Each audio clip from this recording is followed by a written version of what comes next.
Roma 5:8-10. Pinatutunayan ng Diyos ang kanyang pag-ibig sa atin na noong tayo ay mga makasalanan pa, si Kristo ay namatay para sa atin. Lalo pa nga ngayong itinuturing tayong ganap sa pamamagitan ng kanyang dugo, ay maliligtas tayo sa galit ng Diyos sa pamamagitan niya.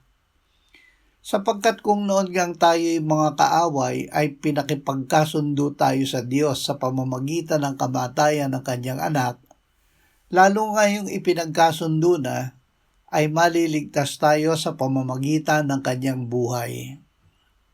Dahil sa dugo ni Jesus, tayo ay pinawalang sala ng Diyos dahil inialay ni Jesus ang kanyang dugo para sa atin. Ang pagpapawalang sala ay higit sa pagpapatawad. Ito ay pag-aaring ganap sa makasalanan na kanyang pinatawad. Siya ay itinuturing ng Diyos gaya ng hindi nagkasala.